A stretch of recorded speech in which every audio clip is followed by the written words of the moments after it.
concorrendo pelo Amazon a um prêmio em dinheiro no valor de R$30 mil, que para mim particularmente seria uma bênção muito grande. E estou concorrendo também a uma série a ser lançada pela Amazon. A Amazon lançou uma plataforma semelhante à do Netflix. Eles concorrem. No Brasil, a Netflix é muito mais famosa. Nos Estados Unidos, são ali páreo duro. Muita gente prefere a Amazon. E eu estou concorrendo com um livro que eu estou acabando de escrever. Acabando não. Na verdade, hoje eu fechei 50 páginas. Você vê, eu estou há uns 10 dias para fazer 50 páginas. Porque requer pesquisa, eu não quero falar besteira. Então eu estou pesquisando acerca da mitologia nórdica, da mitologia iorubá. Estou fazendo um encontro entre essas mitologias e ainda por cima um pouco do budismo tibetano. Então é uma loucura e há uma razão porque eu quero fazer esse encontro. É um caldeirão, na verdade. Mas eu quero mostrar através deste livro que não há razão para tanta intolerância. Não há razão. Não há razão para ficarmos demonizando cultura nenhuma. Então é um livro, eu diria, é um projeto arriscado e arrojado. E eu, sinceramente, tenho muita esperança de que possa ganhar esse concurso. Tenho mesmo. Então eu já escrevi muito, eu já tenho 5 romances. A maioria você vai encontrar já disponível no Amazon. Está lá, é só comprar R$9, R$10, 200, 300 páginas. Mas sempre ficção científica, que é a minha praia. Eu adoro ficção científica. Geralmente com viagens no tempo e tal. O meu primeiro livro é que tem um pouco de mitologia. Misturei um pouco de mitologia egípcia com mitologia grega e ficção científica, que é o Ninho da Fênix. Mas este livro atual não é de ficção, é mitologia pura, é fantasia. Bem na vibe, como os jovens gostam de dizer, de um C.S. Lewis, de um Tolkien, enfim. Eu acho que tá ficando bem bacana, né? Nenhum pai acha seu filho feio. Então é um livro que eu leria, tá bem interessante. E está me sendo muito prazeroso pesquisar a cultura africana. Gente, que é aquilo? Eu estou assim, eu confesso que eu era um completo ignorante. Um completo ignorante. Eu não tinha ideia do que era a cultura africana. Eu conhecia só o que a mídia passa, que geralmente aparece no chamado mainstream. Agora eu estou aprendendo, de fato, por conta deste livro, a riqueza que há na cultura africana, sobretudo na cultura iorubá. Uau, o que é aquilo? É realmente extraordinário. Agora a gente tem que se despir do preconceito. E essa noite eu perdi o sono por causa disso, porque eu fui covarde. Eu fui realmente covarde. Quando eu estava escrevendo, na hora que citou o nome do Deus principal, que aliás é único, ele só cultua um Deus, como nós. Eu vim descobrir, por exemplo, que eles vieram da margem do Nilo. Eles tiveram muita influência, inclusive, no judaísmo. Daí o oferecimento de animais em sacrifício. Tudo isso influência do judaísmo. Não sabia. Mas eu imaginava que os africanos viviam como os índios brasileiros, minhocas. Eram completamente selvagens. Olha como a gente é preconceituoso sem perceber. Para mim, quando se falava de civilização africana, eu só considerava o Egito, a Etiópia, que a Bíblia fala da Etiópia. Mas agora eu percebo que não.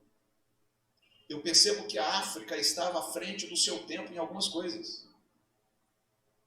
Olha que coisa. E tentaram nos vender uma imagem completamente distorcida da África. É sensacional, gente. Aí na hora de colocar o nome da divindade principal, eu disse, cara, isso vai escandalizar. Eu vou botar Deus Supremo. e fui dormir. Perdi o sono. E aquilo você disse que não é preconceituoso? Porque quando você falou da mitologia nórdica, você falou Odin. E agora, quando se trata da mitologia iorubá, você está cheio de não me toque. Coloca o nome lá. E hoje eu já levantei decidido, não quero nem saber. Escandalizar, posso fazer nada. Mas a gente tem que ser coerente. Concorda comigo? A gente tem que ser coerente. Então, vai estar sendo assim, uma experiência, para mim, enriquecedora. Eu estou ganhando muito com isso. Muito mesmo. Bem, olhem por esse projeto. Não é um projeto proselitista, não estou escrevendo para pregar o Evangelho. Todavia, eu busco destilar em cada página valores do Evangelho, sem proselitismo. Como fazia, quem gosta de ler, se você pega, por exemplo, o Nárnia, alguém já leu Nárnia aqui ou assistiu ao filme? Nárnia é de autoria de C.S. Lewis, uma das mentes mais brilhantes do século passado. Ateu que se converteu a Cristo. E sabe quem o levou a Cristo? Tolkien, autor do Senhor dos Anéis. Tanto C.S. Lewis quanto Tolkien escreveram tomando as mitologias como base. Então, se você pega Nárnia, você vai ver várias figuras ali mitológicas. Se você pega o Senhor dos Anéis, você vê lá os elfos. Tudo isso pertence à mitologia, seja nórdica, seja celta. E eles eram cristãos, comprometidos com a causa. Pregaram o Evangelho sem ao menos citar o nome de Jesus. Apenas deixando transparecer nas suas obras os valores do reino de Deus. Então essa é a minha humilde pretensão, se é que eu posso chamar de humilde, e eu espero que Deus continue me dando graça para isso.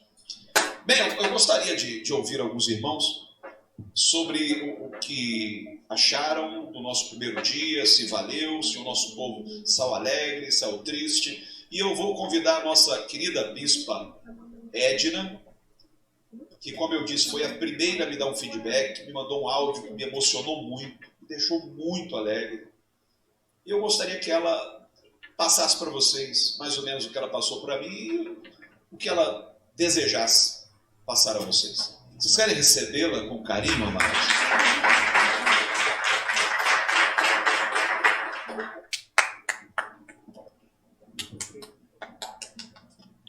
Boa tarde, pessoal. Eu ainda estou sem voz. 15 dias atrás eu estive em São Paulo e o clima de lá não me fez muito bem, não. O pessoal de Guapi que gostou, né? Que aí eu não vou ficar lá.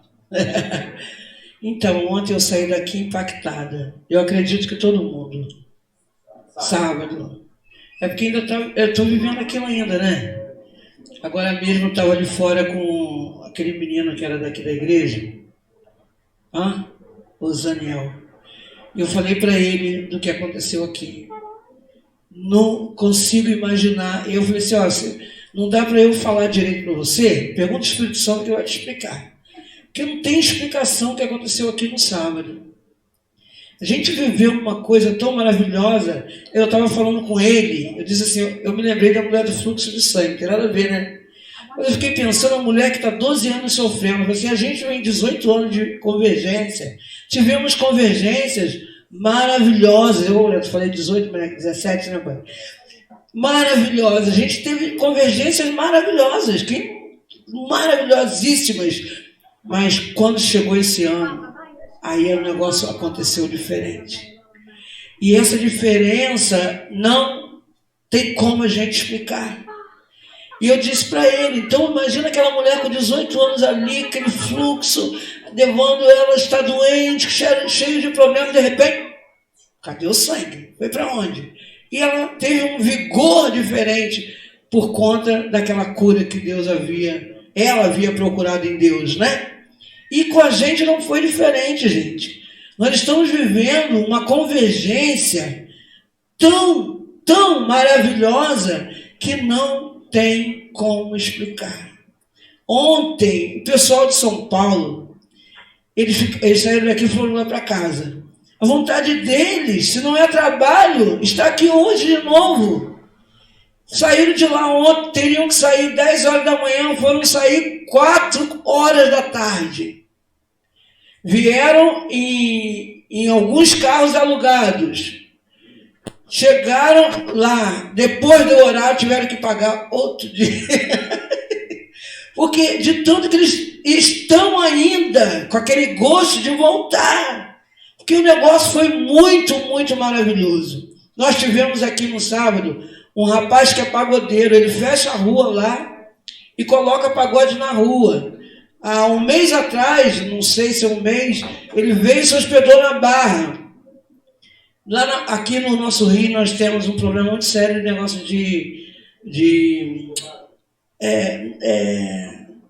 ai, meu Deus, o Rio de Janeiro é um estado de quê mesmo?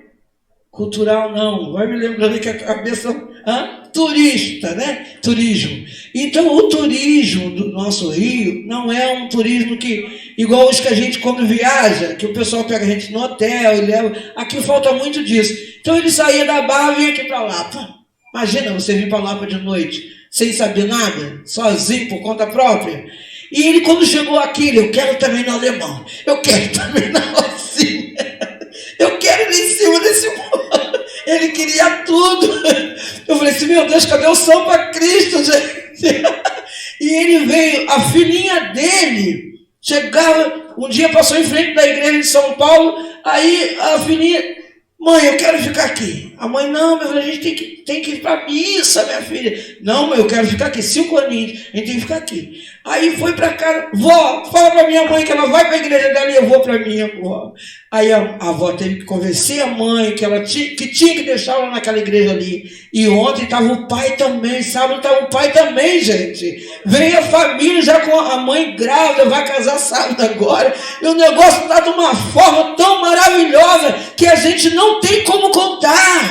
É só ver. Como o Bispo Hermes falou, tirar, acender a visão, é tirar as trevas. E é o que está acontecendo, as pessoas estão tendo a oportunidade de ver. A gente não precisa mesmo sair falando, como esse livro que o Bispo vai falar agora. Não é o Evangelho, Jesus Cristo se encarrega de fazer acontecer. A gente só tem que fazer aquilo que Ele mandou, que é amar e ter força, coragem, continuar fazendo aquilo que é reto e que agrada a Deus. Que agrada a Deus é amar o seu semelhante, é estender o seu braço para quem precisa, é não viver a vida do outro, é querer estar fazendo aquilo que o outro vai ser beneficiado. Então essa é a nossa convergência, é isso que está acontecendo aqui com a gente está pensando no outro, a gente está de comum acordo.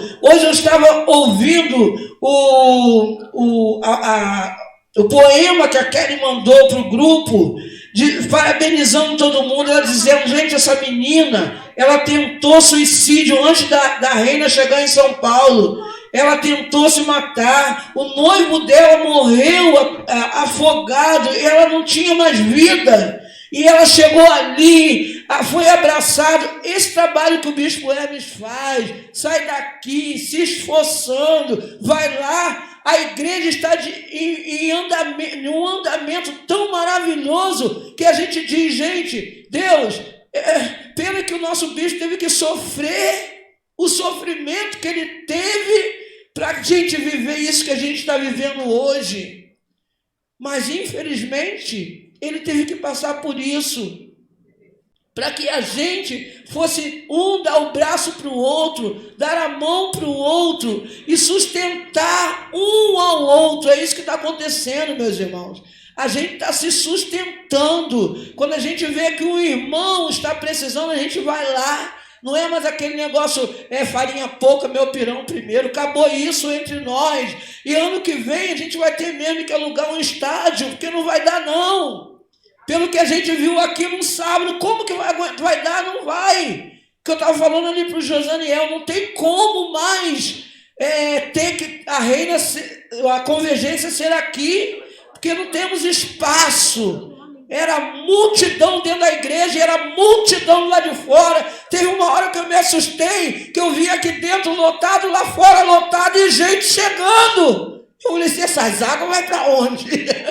Aonde vai essas águas? Eu vi o olhinho da Bispa Miriam, aquele olhinho brilhando, o olhinho do Bispo Eli. Eu falei assim, Jesus, o Senhor é isso mesmo, o Senhor é esse Deus maravilhoso, e nós estamos vivendo a nossa melhor época, é o nosso melhor tempo, e olha que não foram poucos os tempos que nós vivemos aqui, não é?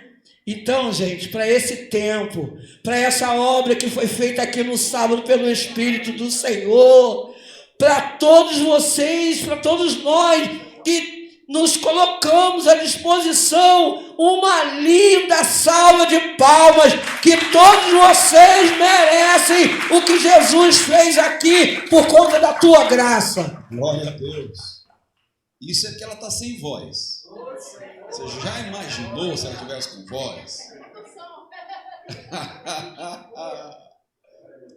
Agora, gente, cá entre nós, vocês esperavam tanta gente?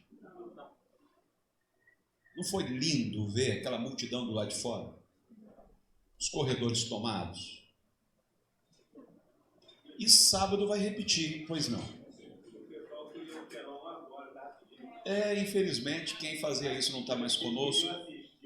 Mas Deus vai levantar alguém para me ajudar nisso também, colocar um telão lá fora. Mas foi realmente muito lindo. As apresentações. Vocês viram como as pessoas prestavam atenção na palavra? 1 hora de mensagem, ninguém mexia nem o nariz. Reina, é isso, essa é a proposta. Não é só festa, é ouvir a palavra, se conscientizar.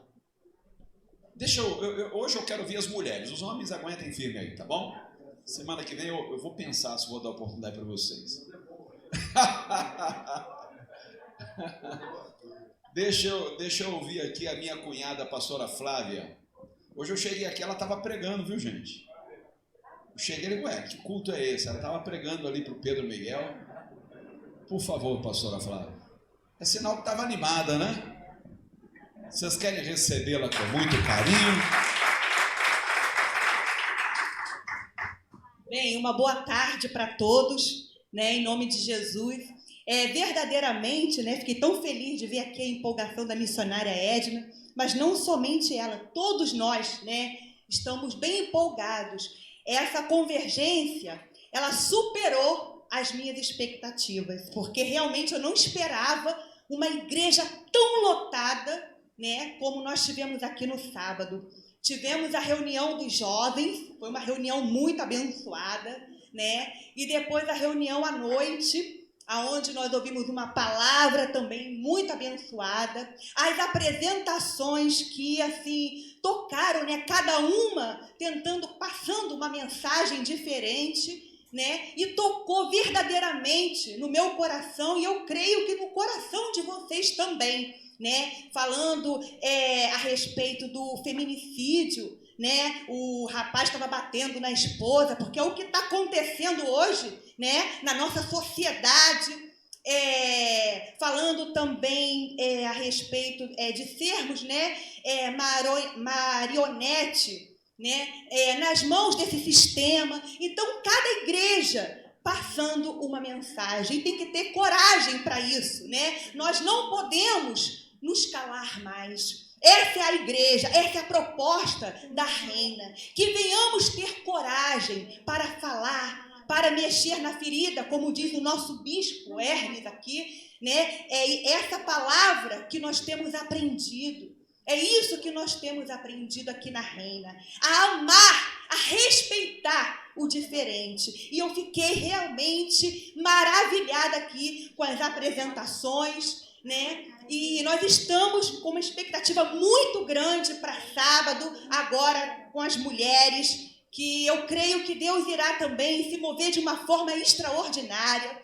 Estamos preparando as nossas apresentações, tanto aqui no Engenho Novo, como em Vargem Grande.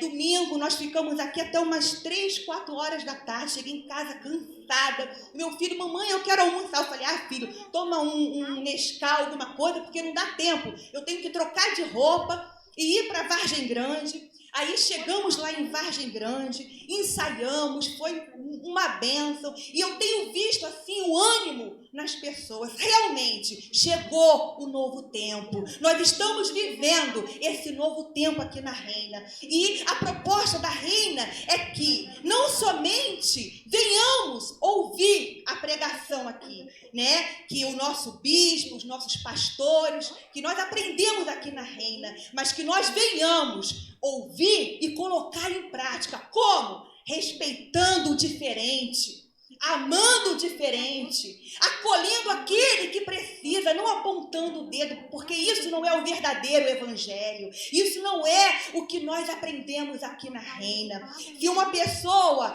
ela está passando por um momento difícil, ela errou, ela pecou, que nós venhamos estender as mãos em amor e ajudar, porque como aquela convidada do Bispo Hermes falou aqui na reunião dos jovens, se nós que somos igreja não clamarmos, as pedras clamarão. E quem são as pedras? O mundo lá fora. Então, o evento, a conversão tem que ser aqui, ó, na igreja. Tem que começar em mim, tem que começar na bispa Miriam, na pastora Odisseia, tem que começar em nós, para que todos possam ver a diferença, possam olhar para mim, para você e ver, aí eu estou vendo o mover de Deus. Cristo está aparecendo mais. A Flávia desaparece a cada dia, a pastora Miriam desaparece a cada dia, e Cristo aparece na minha vida e na sua vida. É essa a proposta da Reina. É assim que nós vamos mudar esse mundo. É assim que nós vamos mostrar o verdadeiro evangelho, um evangelho de amor. Amém? Eu agradeço a oportunidade, Bispo Hermes, em nome de Jesus. Rapaz. Que isso? Esqueceu de levantar as ofertas, podia ter aproveitado. Vou deixar essa parte para a pastora Odisseia. Pastora Odisseia, por favor, como é que está sendo, como é que não está? Quais expectativas aí para sábado das mulheres? E aí, minha irmã, está feliz, está alegre?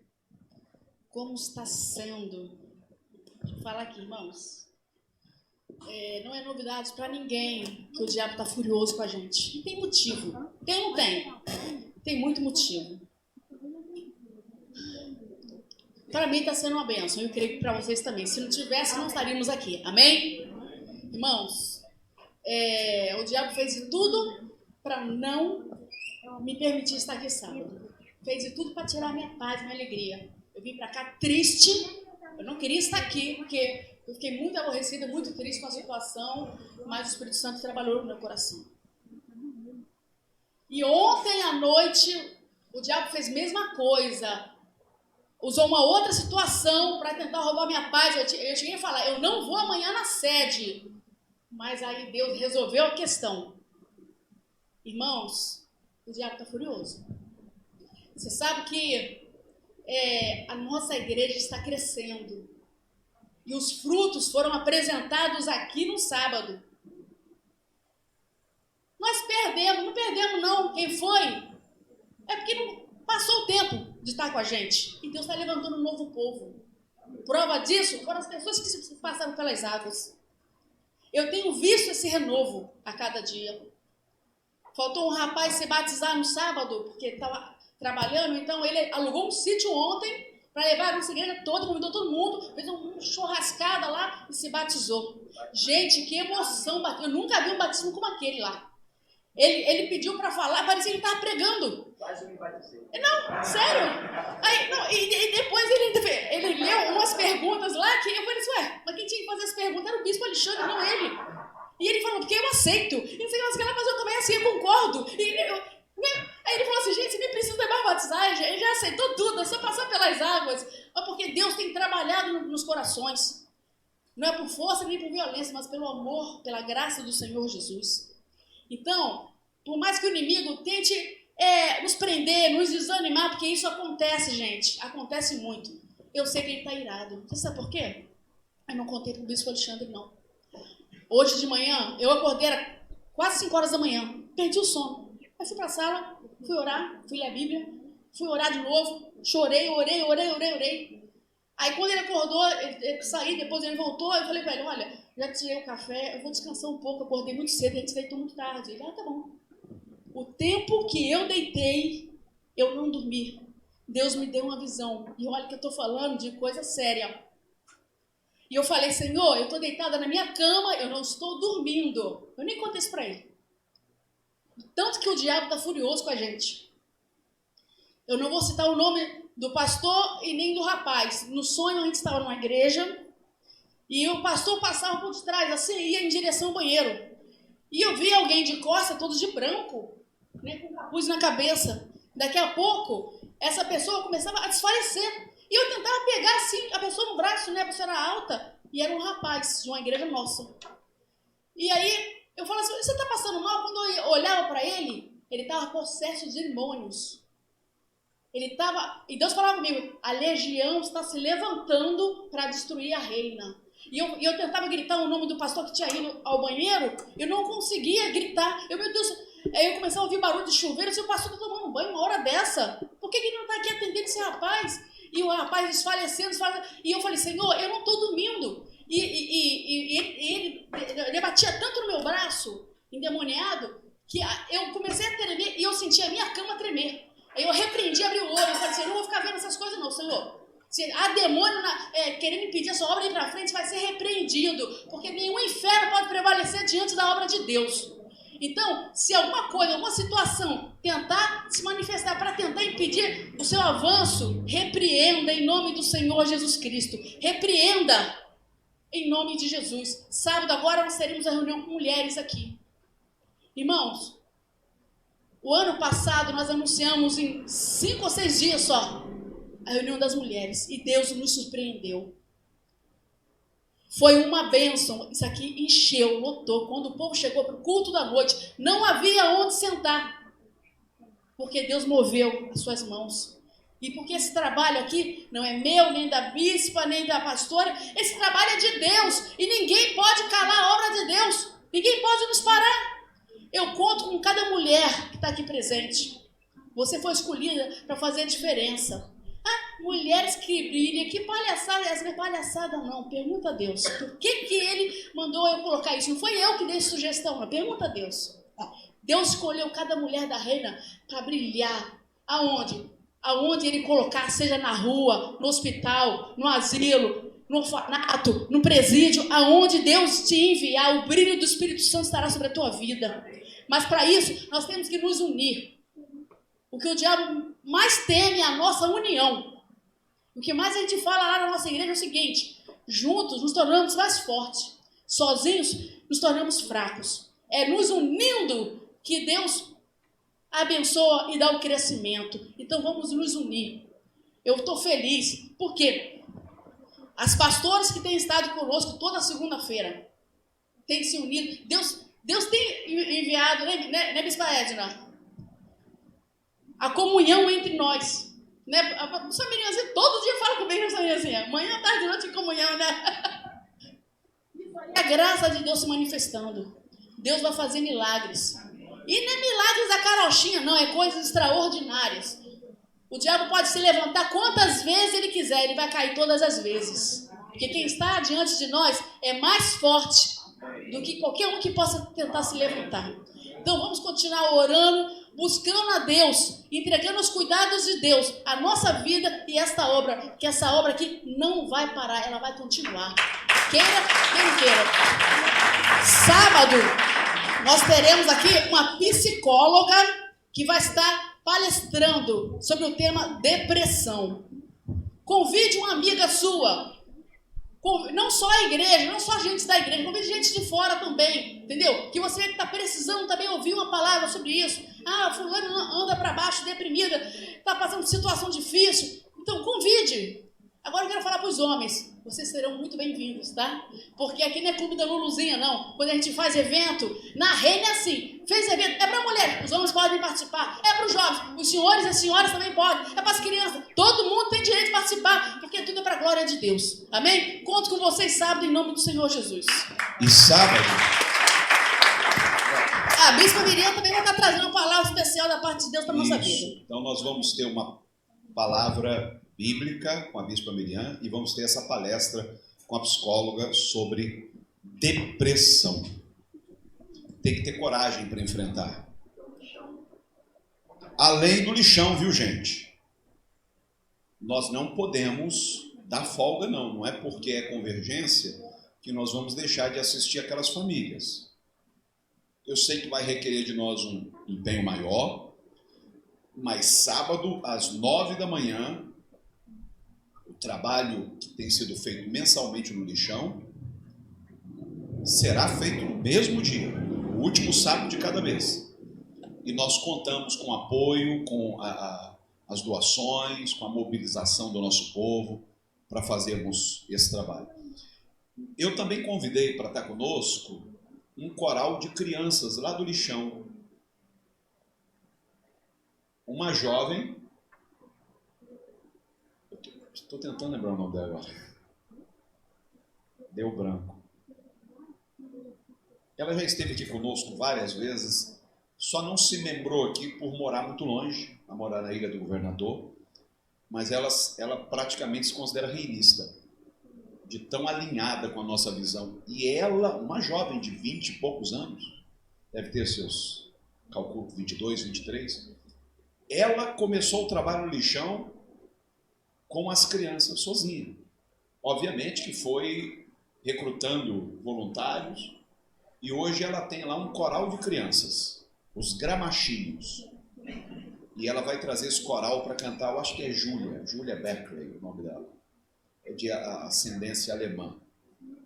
E ela vai estar trazendo esse coral na Convergência para cantar para nós. Muitas dessas crianças são assistidas pelo projeto Eu Escolhi Amar. Então vai ser uma coisa linda de se ouvir, de se assistir. O pastor Joaquim faz um trabalho lá em Queimados, de um curso que ele dá de música para as crianças carentes. E ele formou uma orquestra com crianças, com instrumentos de sopro, com vários. Ficaram de vir no último sábado agora, houve um empecilho qualquer, não puderam vir, mas estão para vir em algum dia da Convergência, provavelmente no próximo sábado, estarão se apresentando aqui também. Vai ser muito bonito de ouvir. Vamos tocar, inclusive, Tim Maia. Bicho Celso, que gosta, né, Bicho Celso? Vamos tocar Tim Maia aqui, como é que é? Do Leme ao Pontal. Vai ser bacana, vai ser legal. Vamos orar? Paizinho, obrigado. Eu estou radiando alegria, Pai. Eu estou vendo o teu mover, o teu agir entre nós. Ver aquelas vidas sendo batizadas, ver o rebanho sendo renovado, não tem dinheiro que pague. Em mim e em cada um de nós, só gratidão.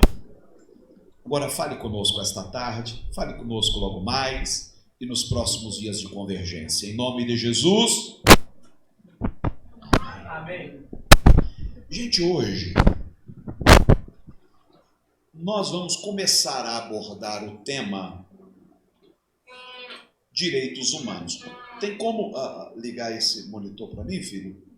Que eu não preciso ficar olhando para trás, senão daqui a pouco estou com toscolo.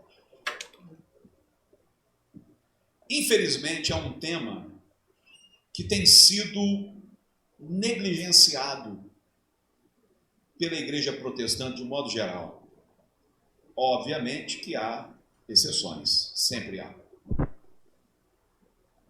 É triste perceber o quanto a Igreja Evangélica, principalmente no Brasil, também nos Estados Unidos, tem se alinhado com o que há de mais perverso.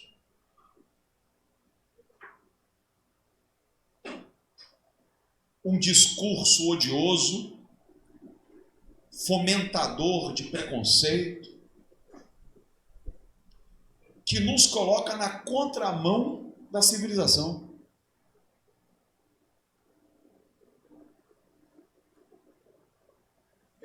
Quando eu vejo que foi esse mesmo meio evangélico que proveu ao mundo alguém do quilate de Martin Luther King. Martin Luther King é mais conhecido e mais celebrado lá fora por não cristãos, por não evangélicos, do que dentro da igreja. Como é que se explica isso? Me diga como se explica isso.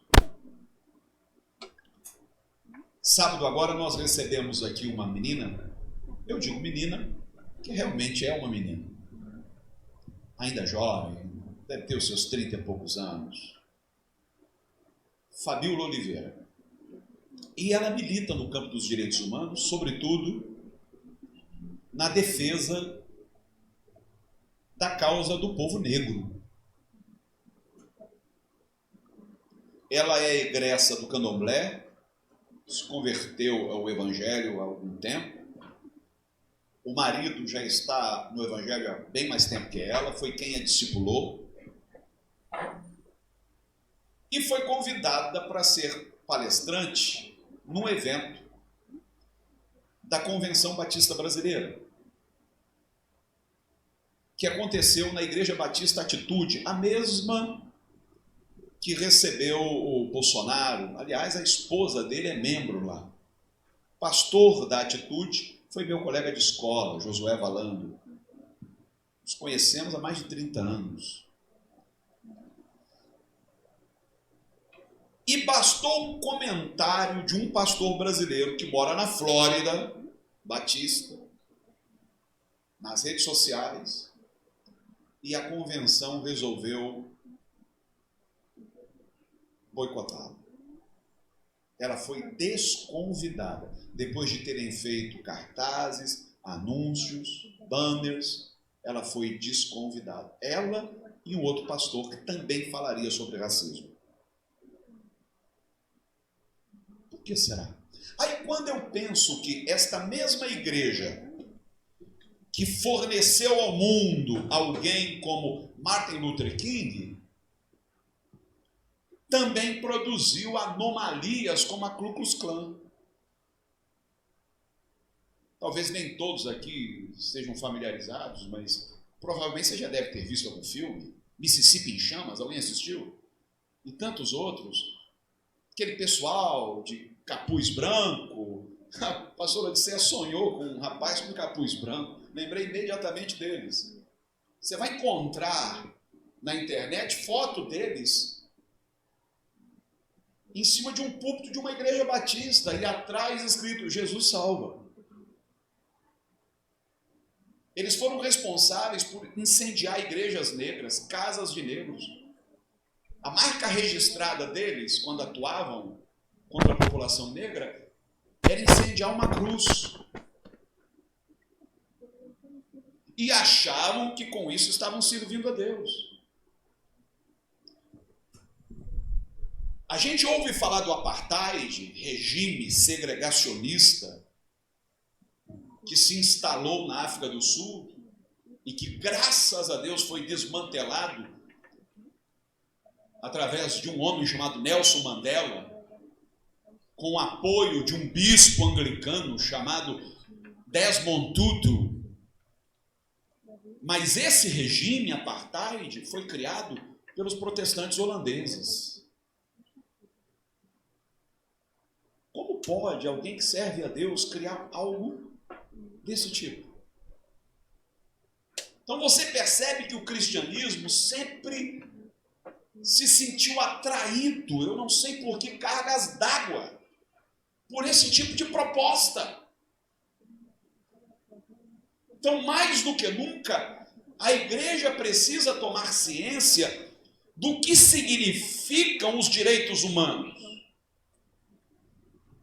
Hoje eu sou chamado nas redes sociais de pastor progressista. Antigamente eu me incomodava, hoje eu não estou nem aí. Me chamam de teólogo liberal, eu não estou nem aí.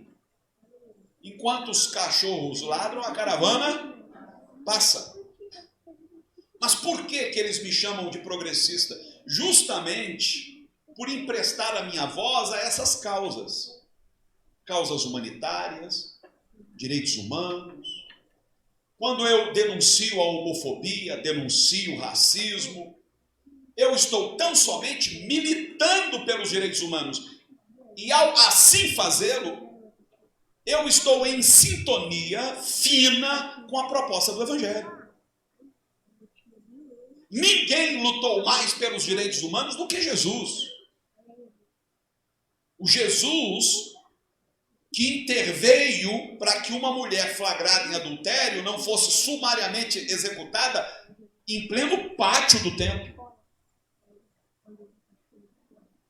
Aqueles religiosos viam uma pecadora descarada, sem vergonha. Jesus via um ser humano, cuja dignidade deveria ser, a qualquer custo, preservada. Então vamos entender um pouquinho essa questão? Em Amós, capítulo 8, do verso 4 ao verso 6, nenhum profeta militou mais pelos direitos humanos do que Amós. Infelizmente, seu livro tem sido tão negligenciado, né? Poucas vezes a gente ouve uma pregação em torno deste livro. Amós 8, do 4 ao 6, ouvi isto, os que esmagais o pobre, que excluís os humilhados do país. Quando vai passar a festa da lua nova, dizeis, para negociarmos a mercadoria? Quando vai passar o sábado para expormos o trigo?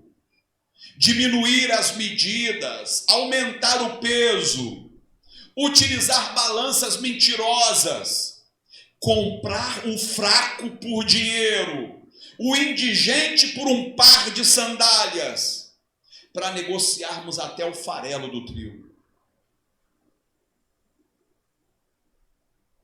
Como é que a gente consegue espiritualizar um negócio desse, hein, gente?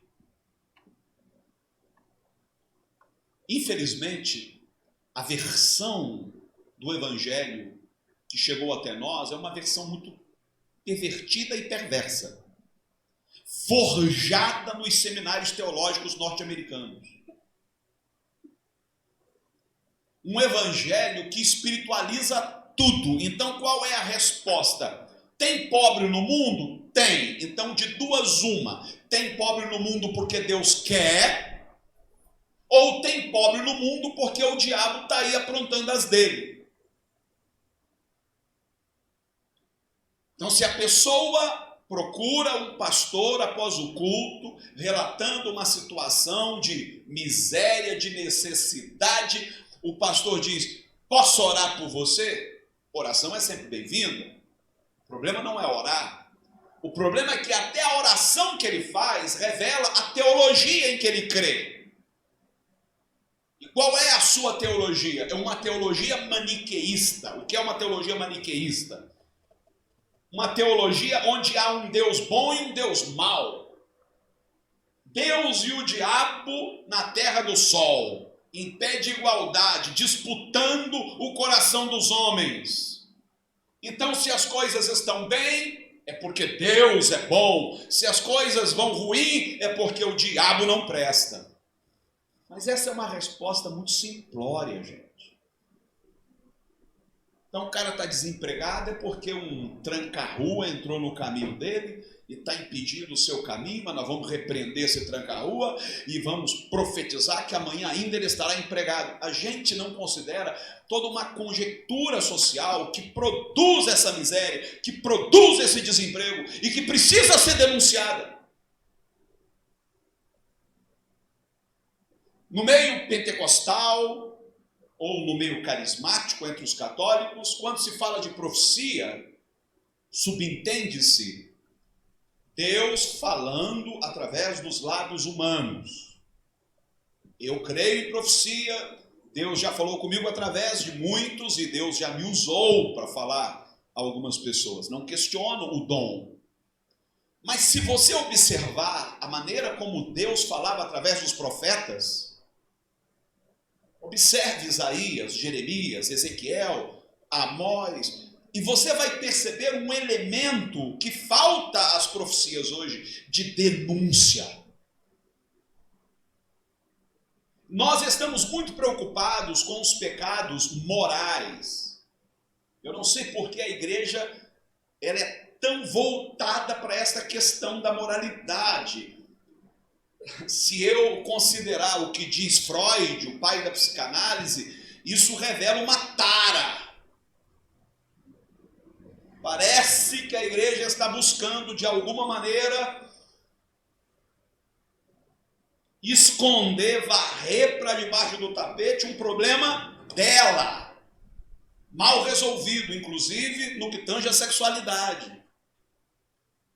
Então, enquanto estamos distraídos só com questões de âmbito moral, nós ignoramos por completo pecados estruturais, sociais, de exploração, de opressão. Quando se fala de opressão, a gente linka logo com o diabo. O diabo é o grande opressor. O sistema é o grande opressor. Então, quando a Bíblia fala de opressão, não está falando necessariamente de uma atividade demoníaca. Quando a Bíblia fala de libertação, não está falando de exorcismo. Nós é que criamos esse link. Libertação é expulsar demônios. Mas se você examinar, principalmente Isaías, você vai perceber que a libertação proposta por Deus está ligada, está voltada diretamente para questões sociais. Exploração. O que nós acabamos de ler agora em Amós. Volta, por favor. Volta, por favor, a passagem que nós lemos. Ouvi isto, os que esmagais o pobre, que excluís os humilhados do país. Quando vai passar a festa da lua nova, dizeis, para negociarmos a mercadoria? Quer dizer, o que interessa é o lucro. Hoje os pastores já não denunciam o pecado estrutural, o que a Bíblia chama de iniquidade. Hoje os pastores se transformaram em coaches. As pessoas vêm à igreja para aprender com o pastor a como ganhar dinheiro. Só.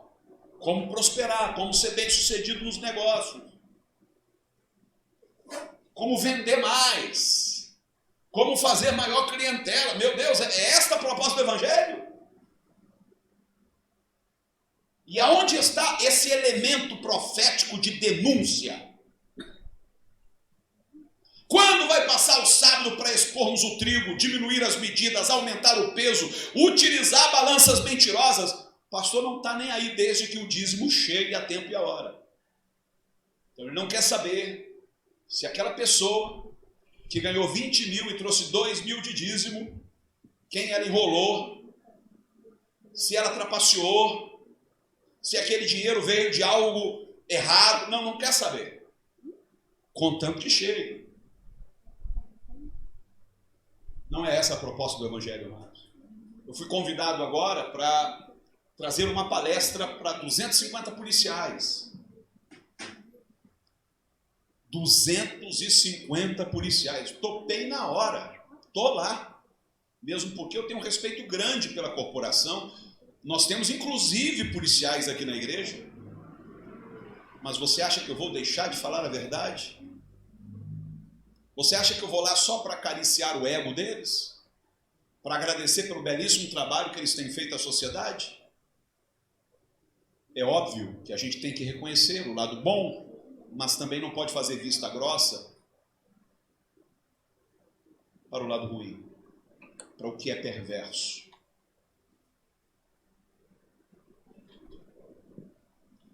Isaías capítulo 58, uma das passagens prediletas aqui do nosso ministério, né, que fala do verdadeiro jejum, versos 2 e 3, diz assim: pois dia a dia me procuram, parecem desejosos de conhecer os meus caminhos, como se fosse uma nação que faz o que é direito e que não abandonou os mandamentos do seu Deus.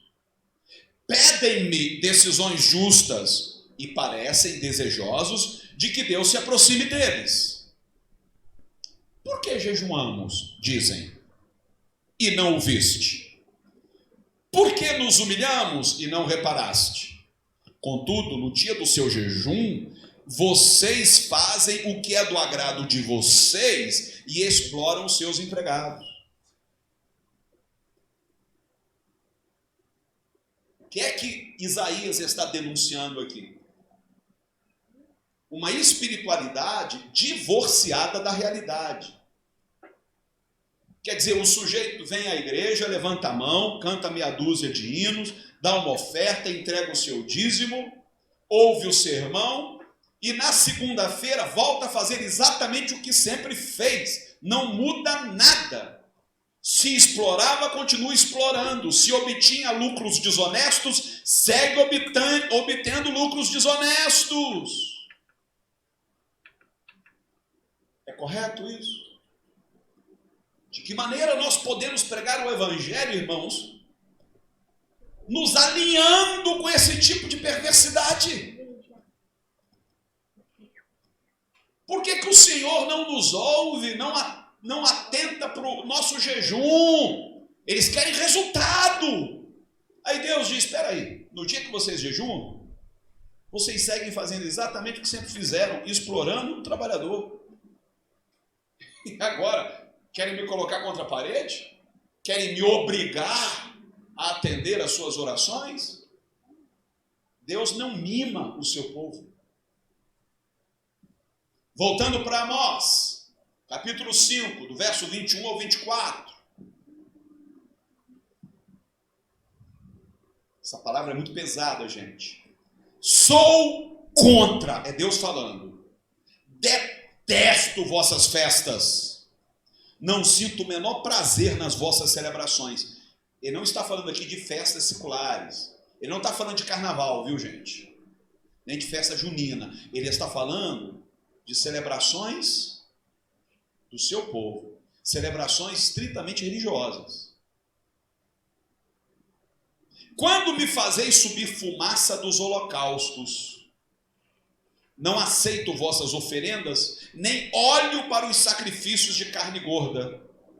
Afasta de mim a algazarra de teus cânticos, a música de teus instrumentos, nem quero ouvir.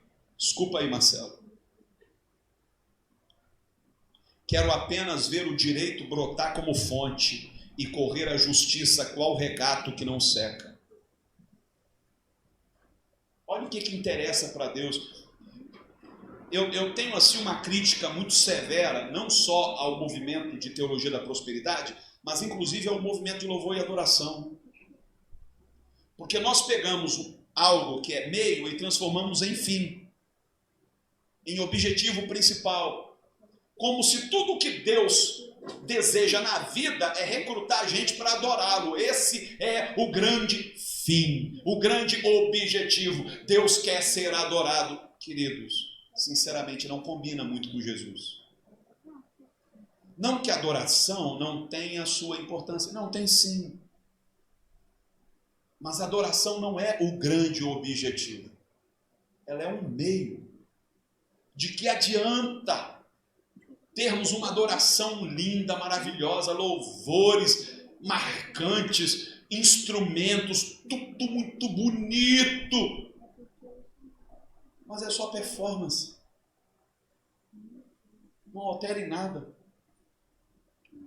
A consciência das pessoas segue sendo exatamente a mesma. A lógica que as guia ao longo da semana é a lógica do lucro, ganhar, ganhar, ganhar, ganhar, se dá bem, se dá bem, se dá bem. E o pior é que a mensagem empregada nos nossos púlpitos no dia de domingo só faz alimentar esta lógica. A gente pinça alguns versos bíblicos aqui, ó, somos mais do que vencedores. Quem é que não quer ouvir isso, gente? Aí vamos celebrar, vamos celebrar, mas não muda nada. Porque as pessoas não são confrontadas. Você sabe a que serve o evangelho moralista pregado em nossos dias? Alimentar o nosso ego para dizer que nós somos melhores do que os que estão lá fora. Nós não somos como aqueles gays, aqueles homossexuais, aqueles adúlteros. É a isso que serve. Mas se nós pararmos para pensar, nós estamos fazendo o que Jesus nos advertiu que não fizéssemos. Nós estamos coando mosquito e engolindo camelos.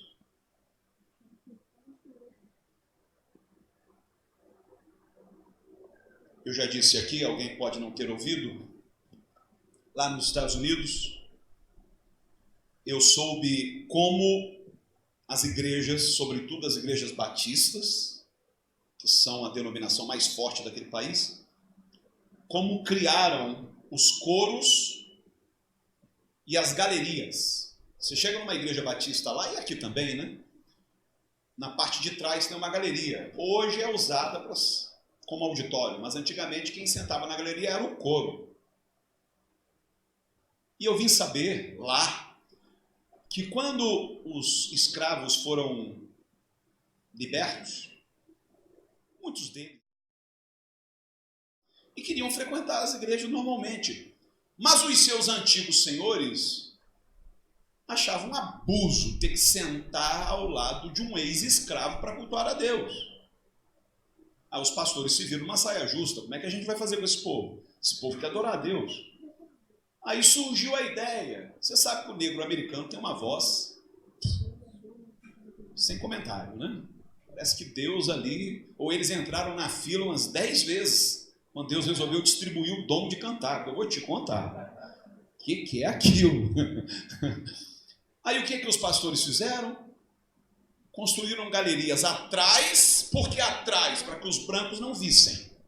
Não está atrás, só ouvem, mas não veem. E lá puseram os negros para cantar. Você acha que Deus está nisso? Você acha mesmo que Deus está nisso? E hoje, como funciona nas igrejas hoje? Hoje a coisa é mais velada. Você não percebe, mas o ranço do racismo ainda está entranhado entre nós. Brincadeiras, piadinhas, comentários idiotas para diminuir. E não só o racismo, hoje, de uma maneira muito acentuada, a homofobia. A gente pode dizer, não, nós acolhemos, mas logo em seguida nós completamos, porque quem liberta é Jesus. Oi? Você não percebeu na sua fala um elemento de homofobia. Porque você está dizendo que aquilo que o sujeito é, não estou me referindo a nenhuma prática, eu estou me referindo ao que ele é. É uma perversão. Que é Cristo que vai libertá-lo daquela perversão. Alguma vez você já se colocou na pele de um homossexual? Você já imaginou o que é ser um homossexual? Para quem acredita que é opção. Isso é opção, é sem vergonhice, como diz o Silas Malafaia. Ou como diz o Bolsonaro, é falta de... Você acha que realmente alguém opta por ser homossexual? Alguém em sã consciência optaria por ser homossexual em um mundo que trata os homossexuais da maneira como tratamos? Às vezes, até por trás de um gesto aparentemente de misericórdia, há um preconceito. Porque a gente olha para o homossexual de cima para baixo, como ele sendo digno de pena. Não é pena, é respeito. É diferente. E outra coisa que eu vou dizer, o que essas pessoas precisam não é de tolerância. Apesar de eu ser radicalmente contrário a todo tipo de intolerância, mas eu não prego tolerância, eu prego respeito, é diferente. Porque quando você fala eu tolero, percebe o peso disso? Não, comigo não tem tolerância, não, eu tolero. O que você quer dizer com isso? Você não tem que tolerar, você tem que respeitar. Você não tem que olhar de cima para baixo como se você fosse superior a ele, porque você não é. A misericórdia de Deus dada a ele é a mesma dada a você.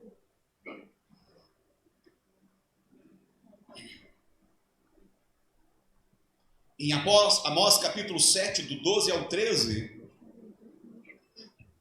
é óbvio, isso é comentário meu agora, é óbvio que alguém que contesta uma religiosidade frívola e denuncia nossas tentativas de comprar Deus, certamente será convidado a se retirar. Por isso Amós ouviu dos lábios de Amazias, era um outro profeta, é aquele que profetizava o que o rei mandava. Ó visionário, vai embora. Pediu para sair. Some para a terra de Judá. Vai ganhar a vida fazendo lá tuas profecias. Meu pai. Não me venhas mais profetizar em Betel. Isso aqui é um santuário real, uma dependência do palácio do rei. Gente, não é fácil nadar contra a correnteza. É um problema sério. Porque você vai levar pedrada de todos os lados. Você não tem ideia de quantas portas se fecharam para mim. Você não tem ideia do quanto eu já fui caluniado entre pastores por conta de alguns dos meus posicionamentos. O quanto me cortaram. Vocês já viram aquele videozinho, né, que o pessoal recortou e viralizou, de eu confrontando o Marco Feliciano? Quem aplaude aquele videozinho é lá de fora. Não são os crentes. Eu já fui reconhecido por causa daquele videozinho em muitos lugares. O senhor é aquele pastor, né, que peitou o Marco Feliciano? Marco Feliciano não quer me ver nem pintado a ouro. Aliás, nem ele, nem o Silas. Tive um pega para capar sério com o Silas Malafaia uns 20 dias atrás.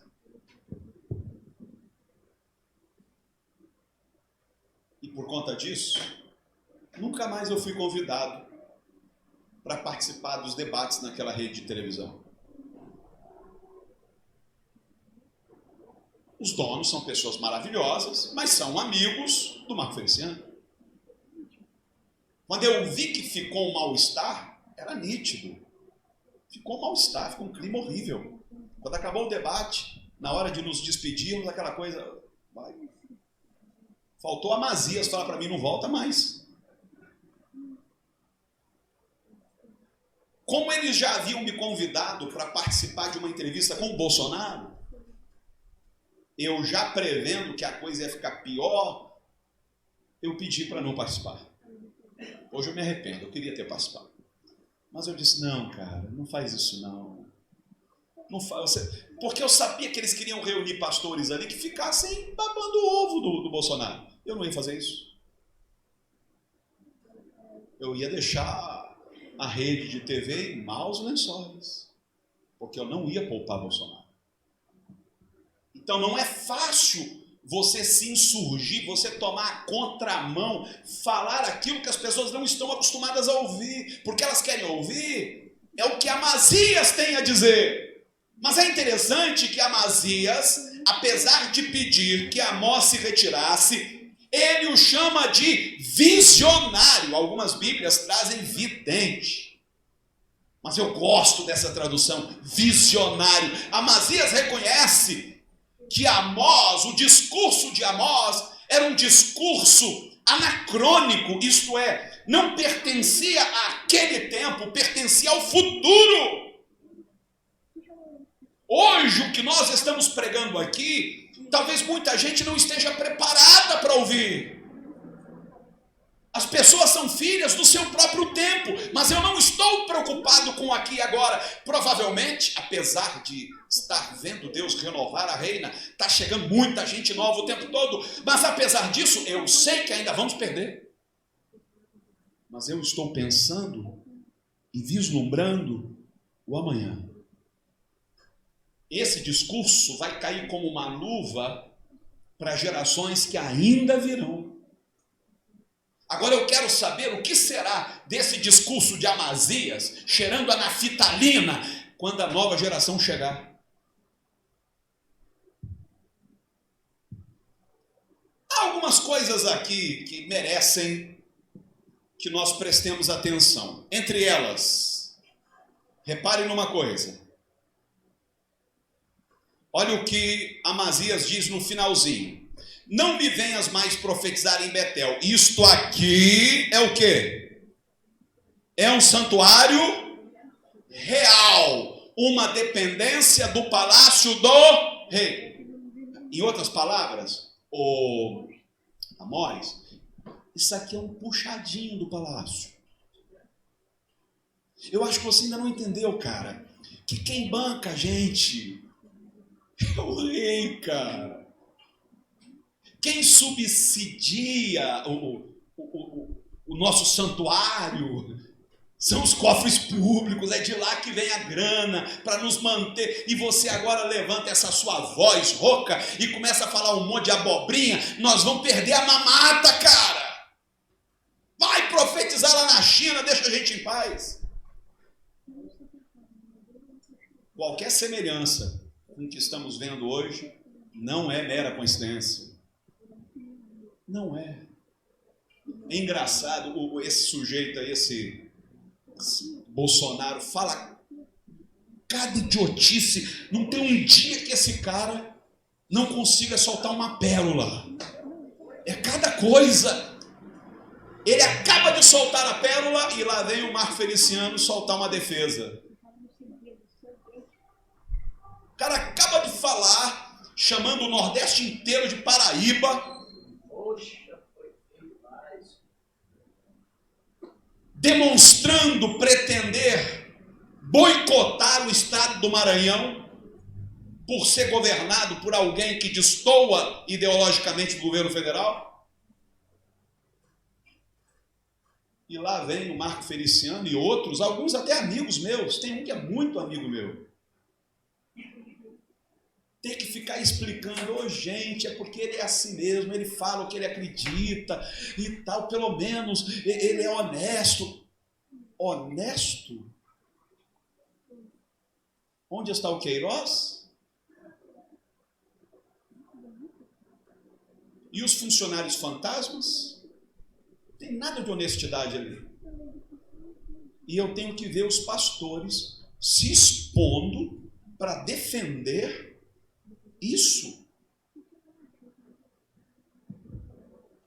E o pior é que não é um grupinho, não, é 90% dos pastores tendo que subir ao púlpito a cada domingo para defender toda a bobageira que o presidente falou ao longo da semana.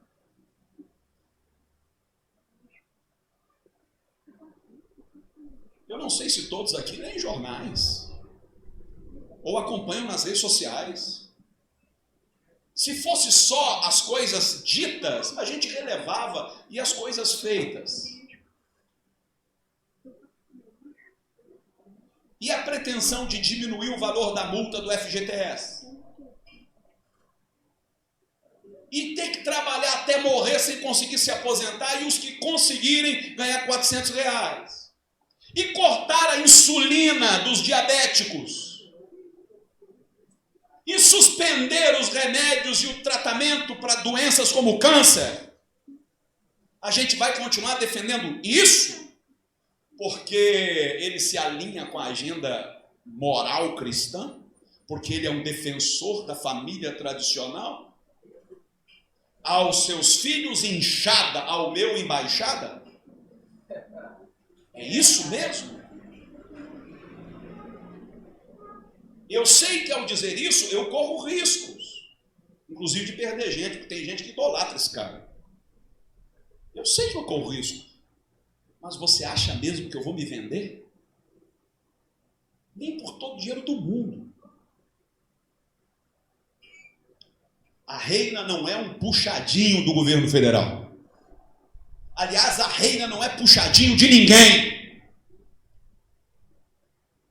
Nas eleições para governo do Rio de Janeiro, Silas Malafaia deu a cara pedindo votos para o Pezão. E agora, senhor Silas, vai pedir perdão quando?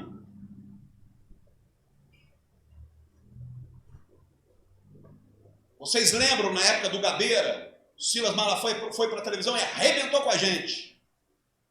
Tem pastor aí que é pastor de maconheiro. E agora, José?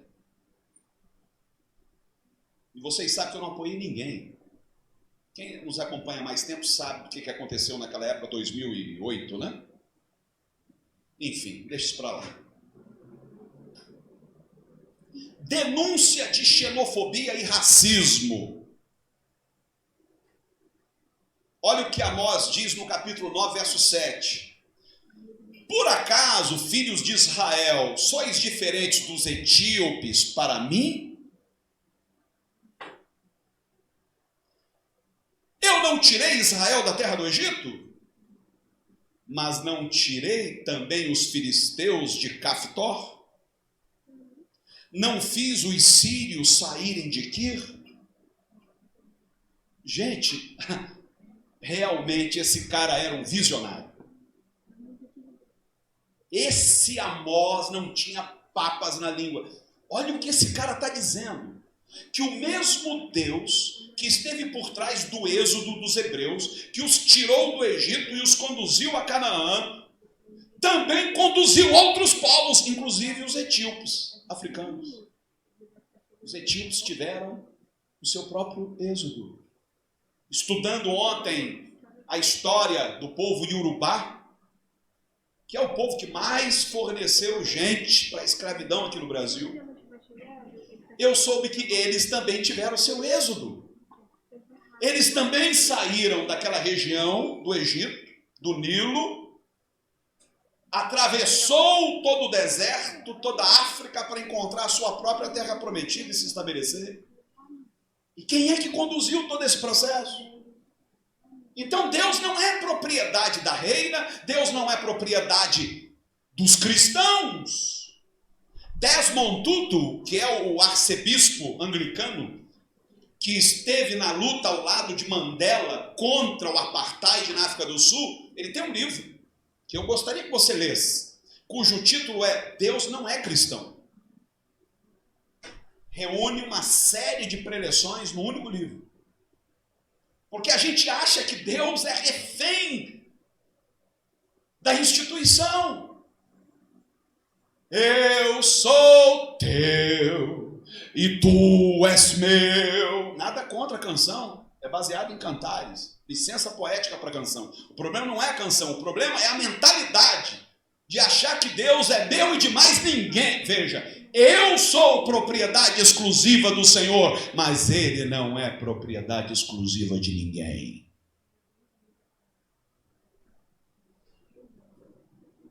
A partir daí, as coisas começam a mudar. Eu posso olhar para o muçulmano, mesmo sem concordar com seus dogmas, com as suas doutrinas, e entender que o muçulmano adora o meu Deus. Ah, mas eles o chamam de Alá, não importa. Os índios o chamam de Tupã, não importa. Os iorubais o chamam de Olorum, se eu não me engano. Olorum, o Deus Supremo. E eu vim saber que para eles é o único Deus, não há outro Deus, é o Criador de todas as coisas. E eu fui ver na mitologia deles, eles acreditam até no boneco de barro, em Deus fazendo o homem do pó da terra. Eu disse, caramba, quanta coisa convergente.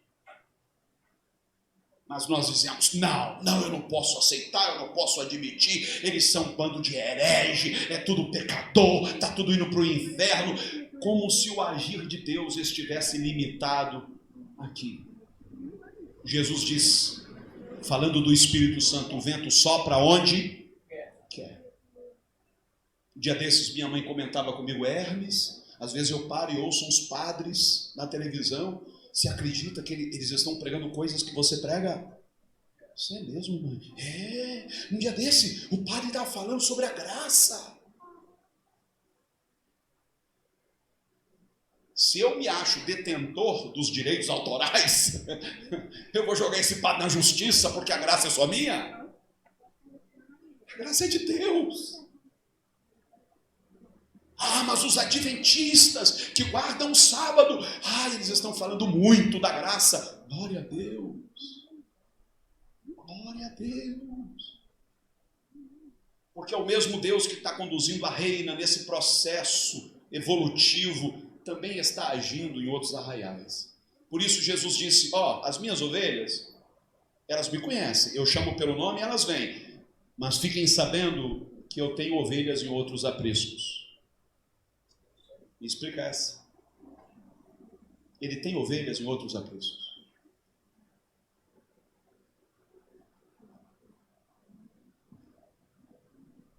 Por acaso, filhos de Israel, sois diferentes dos etíopes? Vocês acham que vocês são a última bolacha do pacote, né? Vocês acham que são a última Coca-Cola do deserto? Vocês não são diferentes, não. Eu conduzi vocês e eu conduzi eles. Próxima. A próxima, filho. Parou aqui. Foi? Por acaso, não, é o próximo. Próximo. Chega de por acaso. Foi. Só diminui. Isso. Atos 14, 16 a 17. Só diminui, filho. Ficou muito grande, cortou um pouco o texto.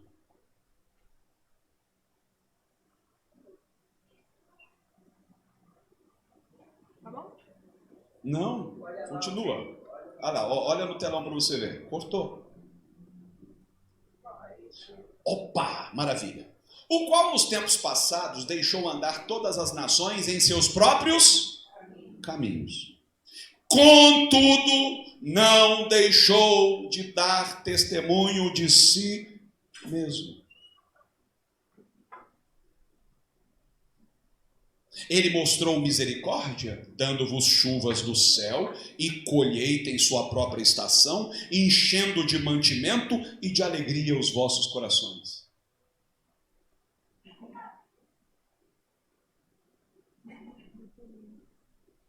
Eu lembro de haver orado por uma criança que tinha poucos dias de vida, seu coração era muito grande, quando ele abria a blusinha, você via o coração delineado no peito. O médico, se eu não me engano, deu 6 meses de vida para ele. E Jesus curou aquela criança. Curou. Um ano depois, a família resolveu dar uma festa em gratidão a São Cosme e Damião. O Deus dos evangélicos olharia do céu e diria, é? Você não me conhece. Olha o que eu fiz com o Titanic, quando disseram que nem eu afundava.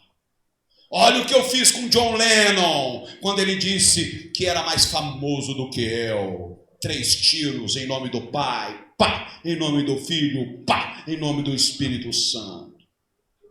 Esse é o Deus de uma parte dos evangélicos. É uma caricatura. Não é o Deus de Jesus Cristo. Olha o que você acabou de ler. Deus deixou os povos, as nações seguirem seus próprios caminhos. Cada um criou sua mitologia, sua religião. Mas Deus não deixou de dar testemunho de si. Deus não deixou de enviar chuvas, Deus não deixou de enviar as estações próprias para que eles se alegrassem, para que eles tivessem mantimento, mesmo que eles não o reconhecessem. Mesmo que eles atribuíssem tudo aquilo às suas divindades, mas Deus não deixou de conceder. Esse é o Deus de Jesus Cristo. Veja ainda, Eu preciso avançar. Avança mais. Isso, mais um pouquinho. Mais um pouco. O próximo. Atos 17, 26. De um só sangue fez todas as nações dos homens, para habitarem sobre toda a face da terra, determinando-lhes os tempos já dantes ordenados e os limites da sua habitação. Reparem nisso. De um só sangue. Então não importa se é branco, negro, amarelo, um só sangue. Por dentro nós temos uma só cor. Ou você conhece alguém cujo sangue seja verde, azul? Qual é a cor do sangue de qualquer ser humano?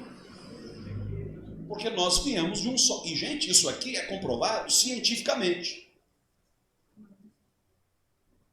E o que Deus fez? Deus determinou os tempos e os limites.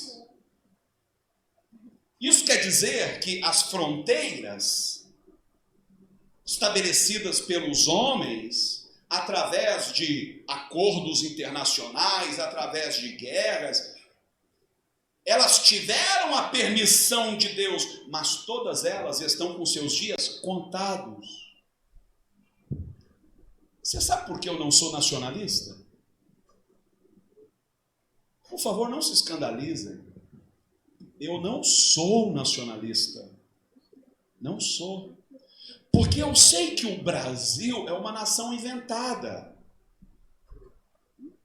Quem estudou um pouquinho de história, lembra do Tratado de Tordesilhas, lembra das capitanias hereditárias, lembra de como o Brasil se formou. Esse caldeirão étnico. Tem um poder centralizado lá em Brasília. Tem um exército para garantir a manutenção desse poder.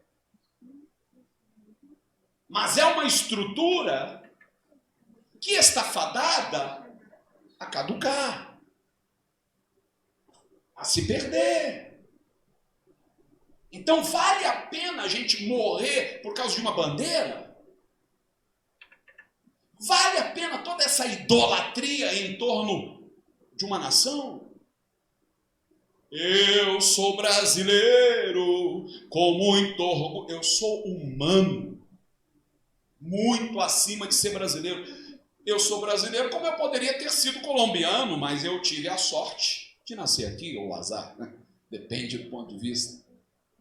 E se eu houvesse nascido na Índia, o que eu seria? Então o importante não é o local onde eu nasci. Há um vínculo entre nós, todos viemos de um mesmo sangue. Esse é o vínculo, que é muito maior do que o vínculo da nacionalidade. De onde vem a xenofobia? A xenofobia, que é a aversão a estrangeiros, é fruto dessa mentalidade nacionalista. Então eu sou brasileiro, logo pessoas de outra nacionalidade devem ser vistas como rivais. O Brasil poderia ser maior do que ele é se nós houvéssemos conseguido anexar o Paraguai. Não foi por falta de tentativa. Hoje nós celebramos Duque de Caxias como um herói. Duque de Caxias é visto pelos paraguaios como um monstro, uma espécie de Hitler, porque ele, no comando do exército brasileiro, dizimou a população paraguaia em nome de controle, de domínio. Os paraguaios resistiram valentemente, até as crianças tiveram que lutar porque os adultos foram mortos. E a gente celebra o grande patrono do exército brasileiro. Que vergonha! Gente, a história é contada por quem venceu a guerra. Não tem mocinho. A gente olha para Hitler e considera o Hitler um monstro. E olha para os Estados Unidos como se fosse um mocinho do mundo. São não. Você está completamente equivocado. É apenas uma briga por controle e poder. Aqueles que se alinham à agenda dos direitos humanos não podem, ao mesmo tempo, se alinhar a uma agenda nacionalista. Porque uma agenda nacionalista não contempla a humanidade como um todo, mas apenas a população do seu país.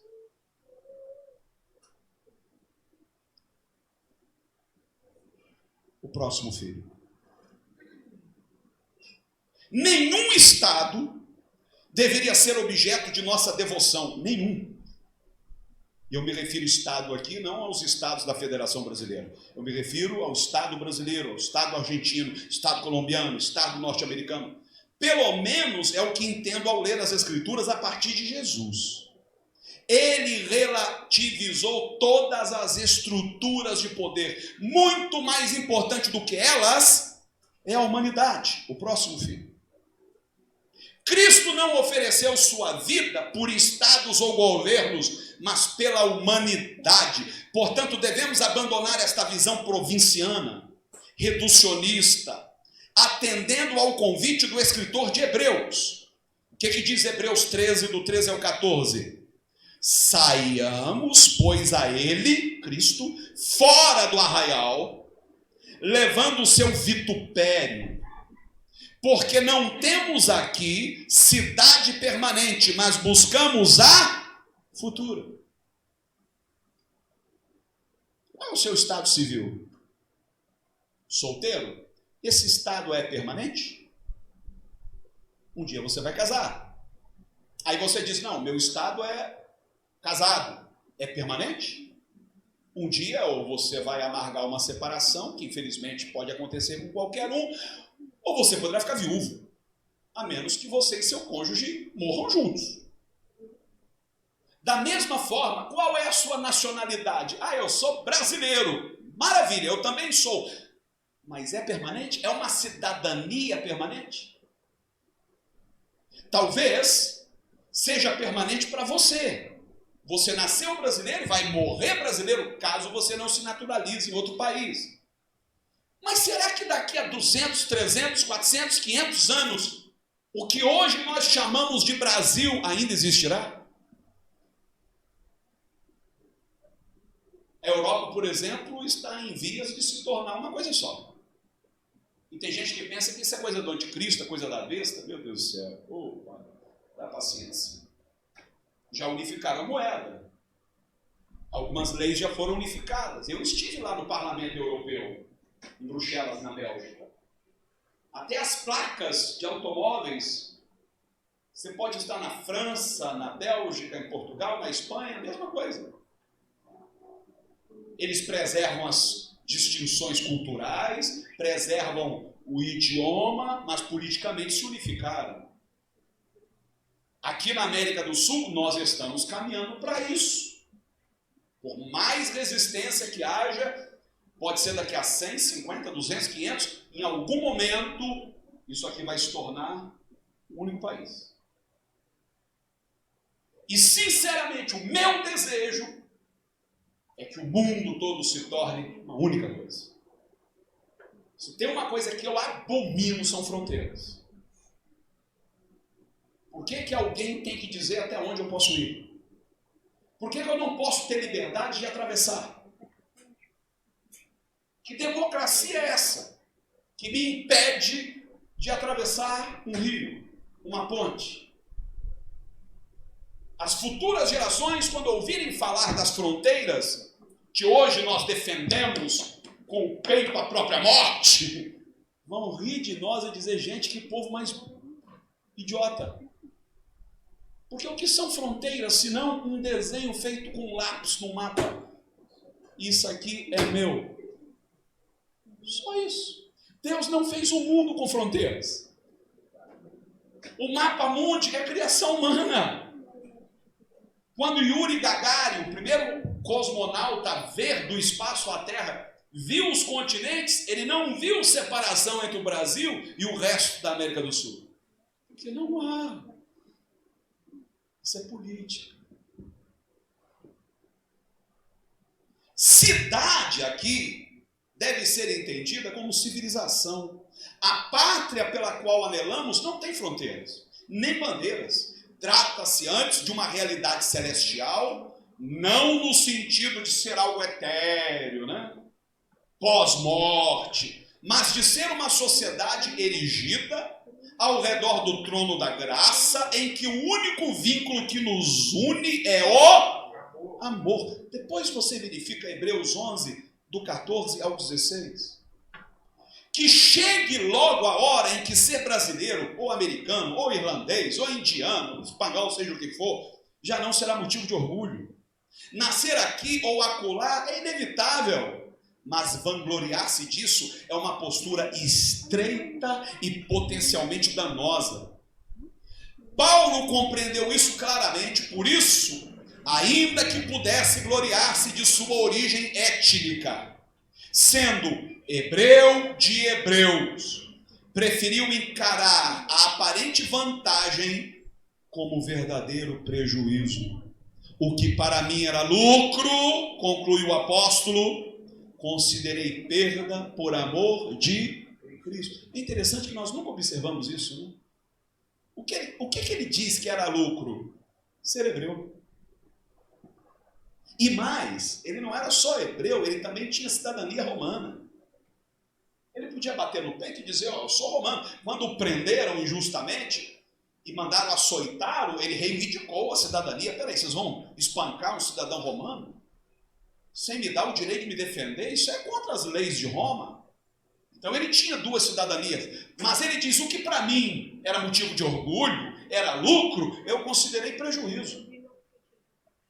Ele não saía pelo mundo dando carteirada, apresentando o passaporte, dizendo aqui, ó, sou brazuca, sou hebreu, sou romano. Porque ele sabia que esse tipo de coisa só fazia levantar muros. Muros. Somos todos humanos, queridos. Nessa última viagem minha à Europa, aliás, nas últimas 2 vezes em que estive naquele continente, eu percebi o quanto o islamismo está crescendo. Há momentos em que você não sabe se está num país do Oriente Médio ou se está em Paris. Se está num país do Oriente Médio ou está na Bélgica. De tanta gente de véu, de burca. Muitos cristãos se sentem incomodados com isso. Nós temos que impedir a islamização da Europa. Se nós começarmos a olhar para essa gente, eu não estou falando de tolerar, eu estou falando de respeitar, de acolher. Quando você descobre o amor que o muçulmano tem por Jesus, a mídia não quer que você saiba disso. Você sabe que a mídia não quer que você saiba de muita coisa. O nosso preconceito é fruto da ignorância. A gente pensa que sabe acerca de alguma coisa e não sabe, porque a gente come com a mão dos outros. É por isso que a gente acha que os africanos viviam em ocas. Eram todos selvagens. É a visão estreita que a mídia, que o estereótipo que o cinema nos vende, nos empurra a goela abaixo. Da mesma forma, quando você pensa no muçulmano, você pensa em terrorismo. Você associa imediatamente, é um bando de terroristas. E se eu te disser que quem inventou o hospital foram eles? Se eu te disser que os hebreus nunca nem ouviram falar de hospital, encontre hospital na Bíblia? Foram os muçulmanos que inventaram. E se eu te disser que quem descobriu o zero, o número 0, foram os muçulmanos? Se eu te disser que nem os gregos, com todo o avanço filosófico, conseguiu conceituar 0. Para o grego tudo começa do 1. O muçulmano deu um passo a mais e disse, não, a contagem não começa no 1, começa no 0. Cada cultura deu a sua contribuição, amados. Muito daquilo que você come, que você aprecia, e bate no peito dizendo, como a culinária brasileira é rica. Sabe quem introduziu? Os índios, os negros. Sabe a feijoada? A feijoada quem inventou foram os escravos. porque pegavam o resto que os seus senhores iam jogar fora e comiam. E hoje é a iguaria brasileira mais apreciada no mundo. E você vai me dizer que Deus não tem senso de humor? Olha como Deus exalta a iguaria brasileira mais apreciada é a comida dos escravos. Eu poderia falar de muitas outras coisas aqui. Vamos falar de homossexuais? Você usa um computador? Adivinha quem inventou? Um homossexual, que inclusive se suicidou. Duas das mentes mais brilhantes do século passado, o inventor da aviação e o inventor da computação, ambos homossexuais, ambos se suicidaram. Santos Dumont foi um deles. Não fossem eles, nós ainda estávamos andando de ônibus, não mais de avião. Me explica. Por que desse preconceito idiota de achar que o homossexual é um pervertido, é um ser humano que deva ser considerado o quê? Pária da sociedade. Pária. Ah, eu tolero. Eles não querem ser tolerados. Eles querem ser amados e respeitados. Mude o seu linguajar. Para com essa baboseira de Deus ama o pecador, mas odeia o pecado. Não que isso esteja errado, é que isso infelizmente está sendo aplicado de maneira a tornar a vida de alguns cada vez mais insuportável. Porque a homossexualidade não tem a ver com o que o cara faz ou deixa de fazer, tem a ver com a orientação sexual dele. Não é uma opção.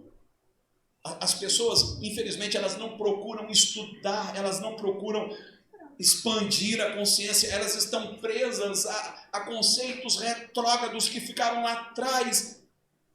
Nós, psicólogos, seguimos um livro que de vez em quando tem que passar por uma revisão. É o livro que nos traz quais são as doenças psíquicas. Até tempos atrás, a homossexualidade figurava ali. Falava-se homossexualismo, porque era considerada doença. Hoje não consta mais. Por isso, usar o termo homossexualismo é completamente preconceituoso e anacrônico, isto é, fora do tempo. Porque não é doença. Aí vem o Malafaia e diz, é comportamento. E é engraçado que ele estudou na mesma faculdade de psicologia do que eu, matava mais aula do que assistia. Porque se assistisse não falava uma besteira dessa. Homossexualidade não é comportamento. É orientação sexual. E orientação sexual não é educação sexual. Eu não estou falando de, se você for gay e for lá e adotar uma criança, essa criança vai se tornar gay. Gente, isso é de uma burrice. É de uma burrice tão grande. Que orientação sexual não é isso. Não é o pai orientando o filho a ser gay. Não existe isso. Orientação sexual tem a ver com a formação daquele indivíduo desde o ventre da sua mãe. E você acha que Deus erra? Não, Deus não cria homossexuais. Deus não cria excepcionais. Deus não cria homossexuais. Deus não cria gênios. Não. As pessoas vão se tornando. Não é verdade. Então nós temos que admitir que a graça de Deus abarque todo tipo de pessoas, todo tipo de orientação sexual, todo tipo de QI, todo tipo de etnia, de cultura. Deus não pretende levantar uma humanidade uniformizada, onde todo mundo se vista igual, todo mundo fala igual. Irmãos, sinceramente, a visão que as pessoas têm do céu, para mim, é pavorosa. A visão que as pessoas têm do céu me causa pavor, porque eu não consigo justificar na minha mente um lugar onde todo mundo vista branco. Para você ver como há um ranço racista até nas canções que nós cantamos. Por que as pessoas associam branco à pureza e preto à imundície? Alvo mais que a neve. É branco, é puro. Agora é preto, é sujo. Não está na hora da gente rever um pouco o nosso linguajar? e mostrar que não é bem por aí. Não, mas eu encontro na Bíblia ainda que os vossos pecados sejam como? Como diz lá? Como escarlate. Escarlate é vermelho, não é preto. Eu os tornarei brancos como a neve, no sentido não de branquitude, mas de pureza. Mas a gente linka, inconscientemente. Aí vem aquelas piadinhas esdrúxulas do tipo, ele é preto, mas ele tem alma branca. Eu não sabia que a alma tinha cor. A alma não tem cor. Eu quero dizer a você, meu irmão, negro, ou descendente. Eu não uso o termo mulato porque é pejorativo. Você sabe de onde vem o termo mulato? De mula, que é o cruzamento entre duas espécies diferentes. É um termo pejorativo. Não aceite ser chamado de mulata, porque isso é ridículo. Quer ver outro termo também que é preconceituoso? Judiar. Fulano judia de ciclano. É preconceito contra os judeus. Então cuidado com as coisas que você diz, porque você pode estar fomentando, dando continuidade a um pensamento preconceituoso. Ninguém judia de ninguém. Então você que é negro ou descendente de negros, orgulhe-se muito mais de sua negritude do que de sua nacionalidade. Mesmo porque, biblicamente, o conceito de nação não tinha a ver com o conceito que temos hoje. Para nós hoje, nação é um território. Biblicamente, nação era consanguinidade. Um hebreu é hebreu em qualquer lugar do mundo. Um judeu é judeu em qualquer lugar do mundo. Que não tem a ver com lugar, tem a ver com sangue. Então orgulhe-se de dizer, eu sou um afrodescendente. Abrace a sua negritude, orgulhe-se disso. Porque o Jesus da Bíblia provavelmente era muito mais negro do que os escrúpulos racistas e religiosos admitem. Jesus era da periferia de Nazaré. Jesus não era branco, não era louro, não tinha olhos azuis. Os hebreus hoje clarearam um pouco, por quê? Porque eles migraram para a Europa e se mesclaram. Mas os judeus originais não eram brancos, nunca foram. Os faraós do Egito eram todos negros, e negros mesmo. Não é aquilo que o cinema pinta, não.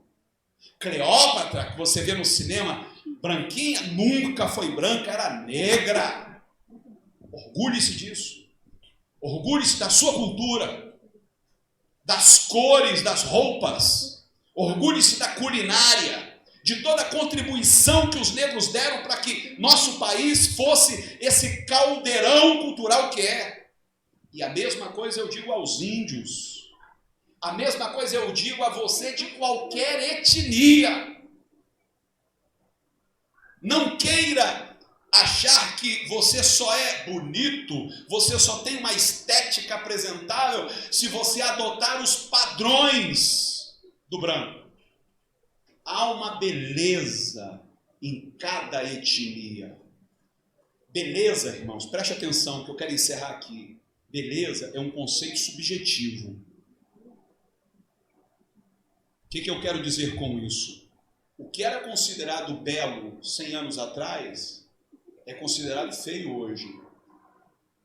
Se você observar os quadros dos renascentistas, aqueles que pintaram mulheres nuas no século XVIII, você vai ver todas elas brancas e rechonchudas. Porque aquilo era a beleza. Porque o ser branca e rechonchuda significava que elas pertenciam a uma classe abastada, que comia bem a tempo e a hora, que não se expunha ao sol, que só andavam com aquela sombrinha, que usavam roupas europeias que cobriam o corpo todo, a chamada moral vitoriana, né, que veio da Inglaterra. Imagine o que era ser brasileiro 100 anos atrás, 150, 200 anos, o que era ser uma mulher carioca, num sol de 40 graus, usando aquelas anáguas enormes, para parecerem europeias. Coisa ridícula. Mas cada um é filho do seu tempo. Aí nós, sem perceber, nós falamos assim, ó. Não, ela é negra, mas ela tem as feições finas. Você nem percebeu, né? Porque a beleza está nas feições finas. Quem estabeleceu isso? Quem estabeleceu que o nariz bonito é o nariz fino? Que os lábios bonitos são os lábios finos? Porque a gente associa tudo isso à branquitude. Então aquele negro que tem características brancas, esse é bonito. Agora aquele negro que tem características negras, ele é feio. Por quê? Quem estabeleceu o critério? Para vergonha nossa hoje, quem está concorrendo a Miss Universo pelos Estados Unidos é uma negra. E se eu não me engano, no ano passado foi uma negra que ganhou. Uma negra que ganhou. Eu acho que nós podemos contribuir para tornar esse mundo mais justo, irmãos. Talvez tudo que eu tenha dito aqui para você não faça a menor diferença. Você esteja aí murmurando, dizendo, vim aqui para ouvir isso. Puxa, convergência, eu queria ouvir uma palavra que fosse fogo puro. Eu queria sair daqui falando, e agora chega aqui e ouço o bispo falar de branquitude, negritude, de racismo, de xenofobia. Meu Deus do céu. Meu irmão, acorda. Acorda. Porque talvez não machuque a você, mas machuque a tantos. Tem tanta gente machucada. Me assusta o número de suicídios. Deus já me deu a graça de impedir alguns, até pela internet. Não faz muito tempo, uma criança, amiga de crianças que frequentam aqui, se eu não me engano, 8 aninhos, tomou chumbinho e colocou um saco na cabeça porque não aguentava mais o bullying sofrido na escola. E você acha que esse é um assunto que não precisa ser tratado? Precisa sim, porque causa sofrimento. Eu quero convocar você a se tornar num defensor dos direitos humanos. Deixa eu terminar aqui. A humanidade é uma única comunidade, composta de povos de diversas etnias e línguas que formam um enorme caldeirão cultural. Conceitos racistas e separatistas como o nacionalismo nos privam deste entendimento.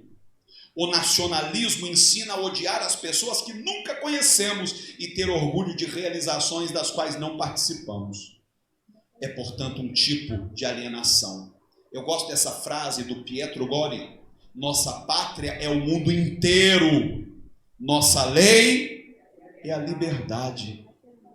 A Jerusalém que é de cima, a qual é mãe de todos nós. Está lá em Gálatas 4:26. Somos filhos do futuro, filhos da liberdade, filhos de um mundo sem fronteiras. Não somos filhos da Jerusalém que agora existe, que é escrava com seus filhos. Gálatas 4:25.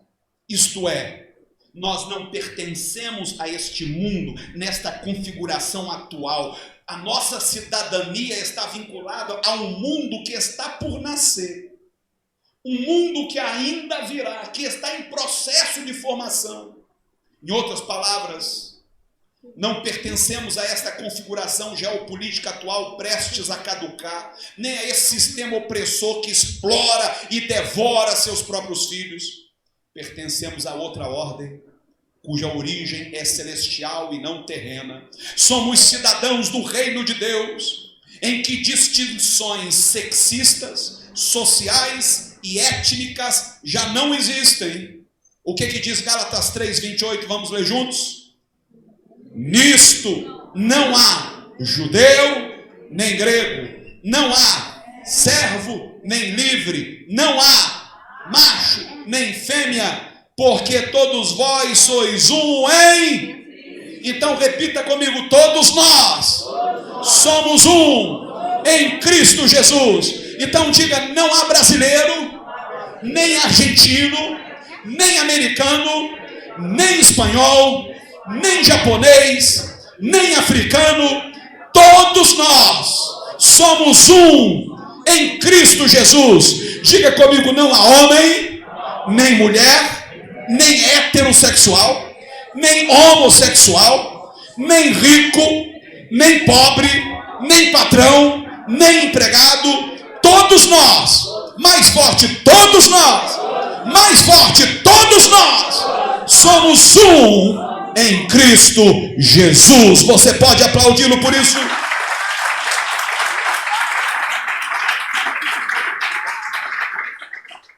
Curve a sua cabeça, amado Deus.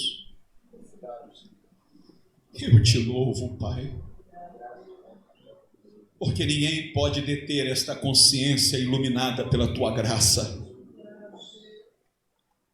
Obrigado, Deus, porque até o mais simples dentre nós é capaz de entender, porque nós temos a mente de Cristo. Não está em nós, está em Ti. É o Senhor quem nos remove a venda dos olhos para finalmente enxergarmos. Que cada um de nós saia daqui hoje entendendo qual a sua parte, qual a sua contribuição a dar para que este seja um mundo mais justo, onde cada ser humano seja respeitado, independentemente da fé que professe, da orientação sexual que tenha, da cor da sua pele, independentemente de qualquer outro fator. Corre em nós o sangue proveniente de um único homem. Obrigado, Senhor. Nós oramos em nome de Jesus, e que a igreja diga: amém. Aplauda ao Senhor mais uma vez.